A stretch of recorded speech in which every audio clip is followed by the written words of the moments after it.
President fruit shop तक गई और उसने 1 पाउंड चेरीज खरीदी, पर उसे अंदाजा नहीं था कि शॉप ऑनर उसे चीट करने वाला है। हुआ यूं कि उसके आने से पहले शॉप ऑनर की वाइफ ने उसे पहचान लिया। वो जानती थी कि ये लेडी रेगुलर कस्टमर है, उसके पास पैसे हैं और वो आसानी से डील कर लेती है, इसलिए उसने तुरंत प्राइस चेंज कर दिया। उसने $28 की जगह $48 लिख दिया। थोड़ी देर बाद एक आदमी चेरीज खरीदने आया और जब उसने इतना हाई प्राइस देखा तो वो गुस्से में चिल्लाने लगा। ओनर की वाइफ ने जल्दी से कहा कि उसने प्राइस टैग मिस्टेक से गलत लगा दिया था। इसके बाद उसने ओरिजिनल प्राइस यानी $28 में उसे चेरीज दे दी। उस लेडी को कुछ गड़बड़ लगी, वो तुरंत वापस आई और उसने देखा कि वाकई में प्राइस चेंज किया गया था। उसने शॉप ओनर की वाइफ से पूछा कि तुमने ऐसा क्यों किया। वाइफ ने कहा कि तुमने जो चेरीज ली है वो बड़ी और स्वीट थी, इसलिए वो महंगी थी। इतना सुनकर लेडी सब समझ गई, उसे साफ साफ चीट किया गया था। उसने तुरंत अपना रिफंड मांगा, लेकिन तभी वाइफ ने उस पर ही इल्जाम लगा दिया। उसने कहा कि तुमने जो $100 का नोट दिया है वो नकली है। लेडी ने एक्सप्लेन करने की कोशिश की कि मैंने तो सिर्फ $50 का नोट दिया था, पर वाइफ बार बार कह रही थी कि तुम्हारे इंटेंशन सही नहीं है। फिर उसने पब्लिकली चिल्लाना शुरू कर दिया और लेडी को ब्लेम करने लगी कि वो उन्हें यूज कर रही है। ये सब सुनकर उस लेडी का दिल टूट गया। उसने कभी सोचा नहीं था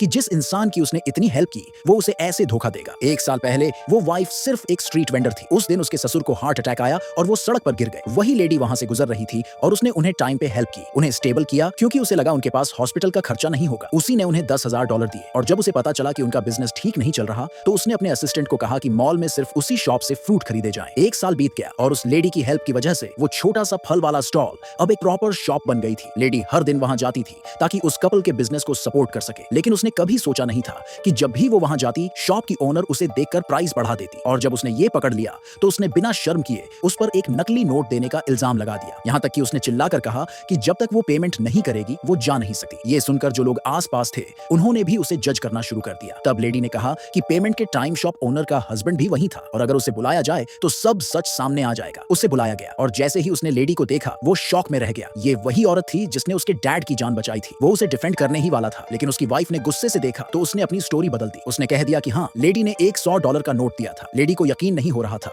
जिस कपल की उसने 1 साल तक इतनी मदद की वही उसे धोखा दे रहे थे। गुस्से में उसने एक और नोट निकाला और कहा कि वो कभी वापस नहीं आएगी। लेकिन जब वो जा रही थी ओनर की वाइफ फिर भी चुप नहीं हुई। उसने कहा कि लेडी ने उनका बिजनेस बर्बाद कर दिया और उससे कंपनसेशन मांगा। लेडी अब और बर्दाश्त नहीं कर पाई। उसने ओनर से सच बताने को कहा, लेकिन उसने सिर्फ अपना सिर नीचे कर लिया। लोग भी अब ओनर का सपोर्ट करने लगे थे, यहाँ तक कि किसी ने लेडी का बैग छीनने की कोशिश की। उसी टाइम लेडी को उसके असिस्टेंट का कॉल आया। असिस्टेंट ने जल्दी से बताया कि मॉल की सारी फ्रूट क्वालिटी में प्रॉब्लम निकली है और हेल्थ डिपार्टमेंट शॉप को बंद कर सकता है। वो सारे फल इसी शॉप से आते थे। लेडी ने बिना टाइम वेस्ट किए अनाउंस किया कि अब से मॉल उस शॉप से कोई फ्रूट नहीं खरीदेगा, कोऑपरेशन कैंसिल। उस टाइम ओनर की वाइफ ने अभी पेमेंट रिसीव की थी। वो खुश थी और लेडी को निकालने ही वाली थी, लेकिन तभी उसे कॉल आया ऑर्डर कैंसिल का। वो दोनों घबरा गए। फिर शॉप ओनर की वाइफ को याद आया कि उसके पास प्रेसिडेंट का नंबर है। उसने कॉल करने की कोशिश की, लेकिन उसी पल लेडी का फोन बजने लगा।